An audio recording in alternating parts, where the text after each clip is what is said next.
സകലത്തിന്റെയും സൃഷ്ടാവും പിതാവുമായ ദൈവത്തിന്റെയും കർത്താവായ യേശുക്രിസ്തുവിന്റെയും നാമത്തിൽ ഏവർക്കും സ്നേഹവന്ദനം. ഇന്ന് സെപ്റ്റംബർ 12. ഇന്ന് നമ്മൾ വായിക്കുന്ന ആദ്യത്തെ വായനാഭാഗം രാജാക്കന്മാർ 2-ാം പുസ്തകം 18-ാം അധ്യായം. രാജാക്കന്മാർ 2-ാം പുസ്തകം 18-ാം അധ്യായം 1-ാം വാക്യം മുതൽ. ഇസ്രായേൽ രാജാവായ ഏലയുടെ മകനായ ഹോശയുടെ 3-ാം ആണ്ടിൽ യഹൂദ രാജാവായ ആഹാസിന്റെ മകൻ ഹിസ്കിയാവ് രാജാവായി. അവൻ വാഴ്ച തുടങ്ങിയപ്പോൾ അവന് 25 വയസ്സായിരുന്നു. അവൻ യെരുശലേമിൽ 29 സംവത്സരം വാണു. അവന്റെ അമ്മയ്ക്ക് അബ്ബി എന്ന് പേർ. അവൾ സെഖര്യാവിന്റെ മകൾ ആയിരുന്നു. അവൻ തന്റെ പിതാവായ ദാവീദ് ചെയ്തതുപോലെയൊക്കെയും യഹോവയ്ക്ക് പ്രസാദമായുള്ളത് ചെയ്തു. അവൻ പൂജാഗിരികളെ നീക്കി വിഗ്രഹ സ്തംഭങ്ങളെ തകർത്ത് അശേര പ്രതിഷ്ഠയെ വെട്ടിമുറിച്ച് മോശ ഉണ്ടാക്കിയ താമ്ര സർപ്പത്തെയും ഉടച്ചു കളഞ്ഞു. ആ കാലം വരെ ഇസ്രായേൽ മക്കൾ അതിന് ധൂപം കാട്ടി വന്നു. അതിന് നെഹുഷ്ടാൻ എന്ന് പേരായിരുന്നു. അവൻ ഇസ്രായേലിന്റെ ദൈവമായ യഹോവയെ ആശ്രയിച്ചു. അവന് മുമ്പും പിമ്പും ഉണ്ടായിരുന്ന സകല യഹൂദ രാജാക്കന്മാരിലും ആരും അവനോട് തുല്യനായിരുന്നില്ല. അവൻ യഹോവയോട് ചേർന്നിരുന്ന് അവന് വിട്ടു പിന്മാറാതെ യഹോവ മോശയോട് കൽപ്പിച്ച അവന്റെ കൽപ്പനകളെ പ്രമാണിച്ചു നടന്നു. യഹോവ അവനോടുകൂടെ ഉണ്ടായിരുന്നു. അവൻ ചെന്നിടത്തൊക്കെയും കൃതാർത്ഥനായി വന്നു. അവൻ അശൂർ രാജാവിനോട് മത്സരിച്ച് അവനെ സേവിക്കാതിരുന്നു. അവൻ ഫിലിസ്തരെ ഗസയോളം തോൽപ്പിച്ചു. കാവൽക്കാരുടെ ഗോപുരം മുതൽ ഉറപ്പുള്ള പട്ടണം വരെയുള്ള അതിന്റെ പ്രദേശത്തെ ശൂന്യമാക്കി കളഞ്ഞു. ഇസ്രായേൽ രാജാവായ ഏലയുടെ മകൻ ഹോശയുടെ 7-ാം ആണ്ടായി ഹിസ്കിയാ രാജാവിന്റെ 4-ാം ആണ്ടിൽ അശൂർ രാജാവായ ശൽമനേസർ ശമര്യയുടെ നേരെ പുറപ്പെട്ടു വന്ന് അതിനെ നിരോധിച്ചു. 3 സംവത്സരം കഴിഞ്ഞ ശേഷം അവർ അതിനെ പിടിച്ചു. ഹിസ്കിയാവിന്റെ 6-ാം ആണ്ടിൽ ഇസ്രായേൽ രാജാവായ ഹോശയുടെ 9-ാം ആണ്ടിൽ തന്നെ ശമര്യ പിടിക്കപ്പെട്ടു. അശൂർ രാജാവ് ഇസ്രായേലിനെ അശൂരിലേക്ക് പിടിച്ചുകൊണ്ടുപോയി. ഹലഹിലും ഗോസാൻ നദീതീരത്തുള്ള ഹാബോരിലും മേദ്യരുടെ പട്ടണങ്ങളിലും പാർപ്പിച്ചു. അവർ തങ്ങളുടെ ദൈവമായ യഹോവയുടെ ശബ്ദം കേട്ടനുസരിക്കാതെ അവന്റെ നിയമവും യഹോവയുടെ ദാസനായ മോശ കൽപ്പിച്ചതൊക്കെയും ലംഘിച്ചു കളകയാൽ തന്നെ അവർ അത് കേൾക്കുകയോ അനുസരിക്കുകയോ ചെയ്തിരുന്നില്ല. യഹൂദ രാജാവായ ഹിസ്കിയാവിന്റെ 14-ാം ആണ്ടിൽ അശൂർ രാജാവായ സൻഹേരിബ് യഹൂദയിലെ ഉറപ്പുള്ള എല്ലാ പട്ടണങ്ങളുടെയും നേരെ പുറപ്പെട്ടു വന്ന് അവയെ പിടിച്ചു. അപ്പോൾ യഹൂദ രാജാവായ ഹിസ്കിയാവ് ലാഖീശിൽ അശൂർ രാജാവിന്റെ അടുക്കൽ ആളയച്ച്, ഞാൻ കുറ്റം ചെയ്തു, എന്നെ വിട്ട് മടങ്ങിപ്പോകണം. നീ എനിക്ക് കൽപ്പിക്കുന്ന പിഴ ഞാൻ അടച്ചുകൊള്ളാം എന്ന് പറയിച്ചു. അശൂർ രാജാവ് യഹൂദ രാജാവായ ഹിസ്കിയാവിന് 300 താലന്ത് വെള്ളിയും 30 താലന്ത് പൊന്നും പിഴ കൽപ്പിച്ചു. ഹിസ്കിയാവ് യഹോവയുടെ ആലയത്തിലും രാജധാനിയിലെ ഭണ്ഡാരത്തിലും കണ്ട വെള്ളിയൊക്കെയും കൊടുത്തു. ആ കാലത്ത് യഹൂദ രാജാവായ ഹിസ്കിയാവ് യഹോവയുടെ മന്ദിരത്തിലെ വാതിലുകളിലും കട്ടളകളിലും താൻ പൊതിഞ്ഞിരുന്ന പൊന്നും പറിച്ചെടുത്ത് അശൂർ രാജാവിന് കൊടുത്തയച്ചു. എങ്കിലും അശൂർ രാജാവ് തർത്താനെയും റബ് സാരീസിനെയും റബ് ഷാഖയെയും ലാഖീസിൽ നിന്ന് ഹിസ്കിയാ രാജാവിന്റെ അടുക്കൽ ഒരു വലിയ സൈന്യവുമായി യെരുശലേമിന്റെ നേരെ അയച്ചു. അവർ പുറപ്പെട്ട് യെരുശലേമിൽ വന്നു. അവിടെ എത്തിയപ്പോൾ അവർ അലക്കുകാരന്റെ വയലിലെ പെരുവഴിക്കലുള്ള മേലത്തെ കുളത്തിന്റെ കൽപ്പാത്തിക്കരികെ ചെന്നു നിന്നു. അവർ രാജാവിനെ വിളിച്ചപ്പോൾ ഹിൽക്യാവിന്റെ മകൻ എല്യാക്കീം എന്ന രാജധാനി വിചാരകനും രാജസക്കാരനായ ശെപ്നയും ആസാഫിന്റെ മകൻ യോവാഹ് എന്ന മന്ത്രിയും അവരുടെ അടുക്കൽ പുറത്തു ചെന്നു. രബ്ശാക്കെ അവരോട് പറഞ്ഞത് എന്തെന്നാൽ, നിങ്ങൾ ഹിസ്കിയാവോട് പറയേണ്ടത്, മഹാരാജാവായ അശൂർ രാജാവ് ഇപ്രകാരം കൽപ്പിക്കുന്നു, നീ ആശ്രയിച്ചിരിക്കുന്ന ഈ ആശ്രയം എന്ത്? യുദ്ധത്തിന് വേണ്ടുന്ന ആലോചനയും ബലവുമുണ്ടെന്ന് നീ പറയുന്നത് വെറും വാക്കത്രേ. ആരെ ആശ്രയിച്ചിട്ടാകുന്നു നീ എന്നോട് മത്സരിച്ചിരിക്കുന്നത്? ചതഞ്ഞ ഓടക്കോലായ ഈ മിസ്രൈമിലല്ലോ നീ ആശ്രയിക്കുന്നത്. അതിന്മേൽ ഒരുത്തൻ ഊന്നിയാൽ അത് അവന്റെ ഉള്ളം കൈയിൽ തറച്ചുകൊള്ളും. മിസ്രൈം രാജാവായ ഫറവോൻ തന്നിൽ ആശ്രയിക്കുന്ന ഏവർക്കും അങ്ങനെ തന്നെയാകുന്നു. അല്ല, നിങ്ങൾ എന്നോട് ഞങ്ങളുടെ ദൈവമായ യഹോവയിൽ ഞങ്ങൾ ആശ്രയിക്കുന്നു എന്ന് പറയുന്നുവെങ്കിൽ അവന്റെ പൂജാഗിരികളും യാഗപീഠങ്ങളും ഹിസ്കിയാവ് നീക്കിക്കളഞ്ഞിട്ടല്ലോ യഹൂദയോടും യെരുശലേമിലോടും യെരുശലേമിലുള്ള ഈ യാഗപീഠത്തിന്റെ മുമ്പിൽ നമസ്കരിപ്പിൻ എന്ന് കൽപ്പിച്ചത്. ആകട്ടെ, എന്റെ യജമാനായ അശൂർ രാജാവുമായി വാതുകെട്ടുക. നിനക്ക് കുതിരച്ചേവകരെ കയറ്റുവാൻ കഴിയുമെങ്കിൽ ഞാൻ നിനക്ക് 2000 കുതിരയെ തരാം. നീ പിന്നെ എങ്ങനെ എന്റെ യജമാന്റെ എളിയ ദാസന്മാരിൽ ഒരു പടനായകനെയെങ്കിലും മടക്കും? രഥങ്ങൾക്കായിട്ടും കുതിരച്ചേവകർക്കായിട്ടും നീ മിസ്രൈമിൽ ആശ്രയിക്കുന്നുവല്ലോ. ഞാൻ ഇപ്പോൾ ഈ സ്ഥലം നശിപ്പിപ്പാൻ യഹോവയെ കൂടാതെയോ അതിന്റെ നേരെ പുറപ്പെട്ടു വന്നിരിക്കുന്നത്? യഹോവ എന്നോട് ഈ ദേശത്തിന്റെ നേരെ പുറപ്പെട്ടു ചെന്ന് അതിനെ നശിപ്പിക്ക എന്ന് കൽപ്പിച്ചിരിക്കുന്നു. അപ്പോൾ ഹിൽക്യാവിന്റെ മകനായ എല്യാക്കീമും ശെപ്നയും യോവാഹും രബ്ശാക്കയോട്, അടിയങ്ങളോട് അരാം ഭാഷയിൽ സംസാരിക്കണമേ, അത് ഞങ്ങൾക്കറിയാം. മതിലിന്മേലുള്ള ജനം കേൾക്കെ ഞങ്ങളോട് യഹൂദ ഭാഷയിൽ സംസാരിക്കരുതേ എന്ന് പറഞ്ഞു. രബ്ശാക്കെ അവരോട്, നിന്റെ യജമാനനോടും നിന്നോടും ഈ വാക്കു പറവാനോ എന്റെ യജമാനൻ എന്നെ അയച്ചിരിക്കുന്നത്? നിങ്ങളോടുകൂടെ സ്വന്തം മലം തിന്നുകയും സ്വന്തം മൂത്രം കുടിക്കുകയും ചെയ്യുവാൻ മതിലിന്മേൽ ഇരിക്കുന്ന പുരുഷന്മാരുടെ അടുക്കൽ അല്ലയോ എന്ന് പറഞ്ഞു.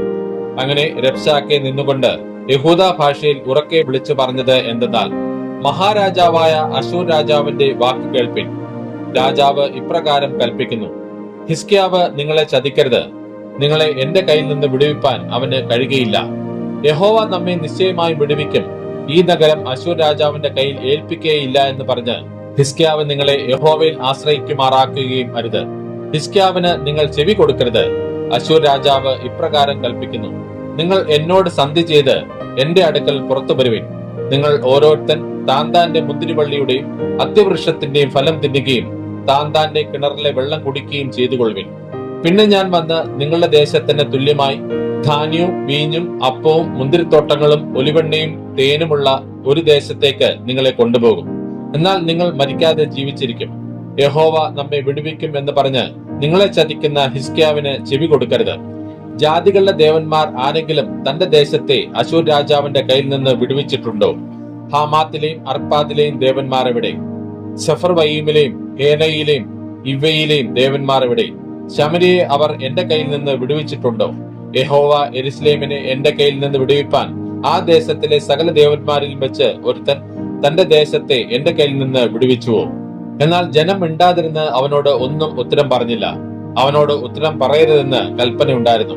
ഹിൽക്കിയാവിന്റെ മകനായ എല്യാക്കീം എന്ന രാജധാനി വിചാരകനും രായസക്കാരനായ ശെബ്നയും ആസാഫിന്റെ മകനായ യോവാഹ് എന്ന മന്ത്രിയും വസ്ത്രം കീറി ഹിസ്കിയാവിന്റെ അടുക്കൽ വന്ന് രബ്ശാക്കയുടെ വാക്ക് അവനോട് അറിയിച്ചു. ഇന്ന് നമ്മൾ വായിക്കുന്ന രണ്ടാമത്തെ വായനാഭാഗം യെഹെസ്കേൽ പ്രവാചകന്റെ പുസ്തകം 8-ാം അധ്യായം. യെഹെസ്കേൽ പ്രവാചകന്റെ പുസ്തകം 8-ാം അധ്യായം 1-ാം വാക്യം മുതൽ. 6-ാം ആണ്ട് 6-ാം മാസം 5-ാം തീയതി ഞാൻ വീട്ടിലിരിക്കുകയും യഹൂദ മൂപ്പന്മാർ എന്റെ മുമ്പിൽ ഇരിക്കുകയും ചെയ്തപ്പോൾ അവിടെ യഹോവയായ കർത്താവിന്റെ കൈ എന്റെ മേൽ വന്നു. അപ്പോൾ ഞാൻ മാനുഷ്യ സാദൃശ്യത്തിൽ ഒരു രൂപം കണ്ടു. അവന്റെ അര മുതൽ കീഴോട്ട് തീ പോലെയും അര മുതൽ മേലോട്ട് ശുക്ല സ്വർണത്തിന്റെ പ്രഭ പോലെയും ആയിരുന്നു. അവൻ കൈ പോലെ ഒന്ന് നീട്ടി എന്റെ തലമുടിക്ക് പിടിച്ചു. ആത്മാവ് എന്നെ ഭൂമിയുടെയും ആകാശത്തിന്റെയും മധ്യ ഉയർത്തി ദിവ്യ ദർശനങ്ങളിൽ യെരൂശലേമിൽ വടക്കോട്ടുള്ള അകത്തെ വാതിൽക്കൽ കൊണ്ടുചെന്നു. അവിടെ തീഷ്ണത ജനിപ്പിക്കുന്ന തീഷ്ണതാ ബിംബത്തിന്റെ ഇരിപ്പിടം ഉണ്ടായിരുന്നു. അവിടെ ഞാൻ സമഭൂമിയിൽ കണ്ട ദർശനം പോലെ ഇസ്രായേലിന്റെ ദൈവത്തിന്റെ മഹത്വം ഉണ്ടായിരുന്നു. അവൻ എന്നോട്, മനുഷ്യപുത്ര, തലപൊക്കി വടക്കോട്ട് നോക്കുക എന്ന് കൽപ്പിച്ചു. ഞാൻ തലപൊക്കി വടക്കോട്ട് നോക്കി. യാഗപീഠത്തിന്റെ വാതിലിന് വടക്കോട്ട് പ്രവേശനത്തിങ്കൽ തന്നെ ആ തീഷ്ണതാ ബിംബത്തെ കണ്ടു. അവൻ എന്നോട്, മനുഷ്യപുത്ര, അവർ ചെയ്യുന്നത് ഞാൻ എന്റെ വിശുദ്ധ മന്ദിരം വിട്ടു പോകേണ്ടതിന് ഇസ്രായേൽ ഗൃഹം ഇവിടെ ചെയ്യുന്ന മഹാമ്ലേച്ഛതകൾ തന്നെ നീ കാണുന്നുവോ? ഇതിലും വലിയ മ്ലേച്ഛതകളെ നീ കാണും എന്ന് അരുളി ചെയ്തു. അവൻ എന്നെ പ്രാകാരത്തിന്റെ വാതിൽക്കൽ കൊണ്ടുപോയി. ഞാൻ നോക്കിയപ്പോൾ ചുവരിൽ ഒരു ദ്വാരം കണ്ടു. അവൻ എന്നോട്, മനുഷ്യപുത്ര, ചുവർ കുത്തിത്തുറക്കുക എന്ന് പറഞ്ഞു. ഞാൻ ചുവർ കുത്തിത്തുറന്നാറെ ഒരു വാതിൽ കണ്ടു. അവൻ എന്നോട്, അകത്ത് ചെന്ന് അവർ ഇവിടെ ചെയ്യുന്ന വല്ലാത്ത മ്ലേച്ഛതകളെ നോക്കുക എന്ന് കൽപ്പിച്ചു. അങ്ങനെ ഞാൻ അകത്ത് ചെന്നു. വെറുപ്പായുള്ള ഓരോ തരം ഇഴജാതികളെയും മൃഗങ്ങളെയും ഇസ്രായേൽ ഗൃഹത്തിന്റെ സകല വിഗ്രഹങ്ങളെയും ചുറ്റും ചുവരിന്മേൽ വരച്ചിരിക്കുന്നത് കണ്ടു. അവയുടെ മുമ്പിൽ ഇസ്രായേൽ ഗൃഹത്തിന്റെ മൂപ്പന്മാരിൽ 70 പേരും ശാഫാന്റെ മകനായ യയസന്യാവ് അവരുടെ നടുവിലും ഓരോരുത്തൻ കയ്യിൽ ധൂപകലശം പിടിച്ചുകൊണ്ട് നിന്നു. ധൂപമേഘത്തിന്റെ വാസന പൊങ്ങിക്കൊണ്ടിരുന്നു. അപ്പോൾ അവൻ എന്നോട്, മനുഷ്യപുത്ര, ഇസ്രായേൽ ഗൃഹത്തിന്റെ മൂപ്പന്മാർ ഇരുട്ടത്ത് ഓരോരുത്തൻ താന്താന്റെ ബിംബങ്ങളുടെ അറകളിൽ ചെയ്യുന്നത് നീ കാണുന്നുവോ? യഹോവ നമ്മെ കാണുന്നില്ല, യഹോവ ദേശത്തെ വിട്ടുപോയിരിക്കുന്നുവെന്ന് അവർ പറയുന്നു എന്ന് അരുളി ചെയ്തു. അവർ ഇതിലും വലിയ മ്ലേച്ഛതകളെ ചെയ്യുന്നത് നീ കാണുമെന്നും അവൻ എന്നോട് അരുളി ചെയ്തു. അവൻ എന്നെ യഹോവയുടെ ആലയത്തിൽ വടക്കോട്ടുള്ള വാതിലിന്റെ പ്രവേശനത്തിങ്കൽ കൊണ്ടുപോയി. അവിടെ സ്ത്രീകൾ തമ്മൂസിനെ കുറിച്ച് കരഞ്ഞുകൊണ്ട് ഇരിക്കുന്നത് ഞാൻ കണ്ടു. അവൻ എന്നോട്, മനുഷ്യപുത്ര, നീ കാണുന്നുവോ? ഇതിലും വലിയ മ്ലേച്ഛതകളെ ഇനിയും കാണും എന്ന് അരുളി ചെയ്തു. അവൻ എന്നെ യഹോവയുടെ ആലയത്തിന്റെ അകത്തെ പ്രാകാരത്തിൽ കൊണ്ടുപോയി. യഹോവയുടെ മന്ദിരത്തിന്റെ വാതിൽക്കൽ മണ്ഡപത്തിനും യാഗപീഠത്തിനും നടുവേ ഏകദേശം 25 പുരുഷന്മാർ തങ്ങളുടെ മുതുക് യഹോവയുടെ മന്ദിരത്തിന്റെ നേരെയും മുഖം കിഴക്കോട്ടും തിരിച്ചുകൊണ്ട് നിന്നിരുന്നു. അവർ കിഴക്കോട്ട് നോക്കി സൂര്യനെ നമസ്കരിക്കുകയായിരുന്നു. അപ്പോൾ അവൻ എന്നോട്, മനുഷ്യപുത്ര, നീ കാണുന്നുവോ, യഹൂദ ഗൃഹം ഇവിടെ ചെയ്യുന്ന മ്ലേച്ഛതകൾ പോരാഞ്ഞിട്ടോ അവർ എന്നെ അധികമധികം കോപിപ്പിപ്പാൻ ദേശത്തെ സാഹസം കൊണ്ട് നിറയ്ക്കുന്നത്? കണ്ടില്ലേ, അവർ ചുള്ളി മൂക്കിന് തൊടുവിക്കുന്നത്. ആകയാൽ ഞാനും ക്രോധത്തോടെ പ്രവർത്തിക്കും. എന്റെ കണ്ണ് ആദരിക്കയില്ല, ഞാൻ കരുണ കാണിക്കുകയുമില്ല. അവർ അത്യുച്ചത്തിൽ എന്നോട് നിലവിളിച്ചാലും ഞാൻ അപേക്ഷ കേൾക്കുകയില്ല എന്ന് അരുളി ചെയ്തു. നമ്മൾ വായിക്കുന്ന മൂന്നാമത്തെ വായനാ ഭാഗം ലൂക്കോസ് എഴുതിയ സുവിശേഷം 4-ാം അധ്യായം.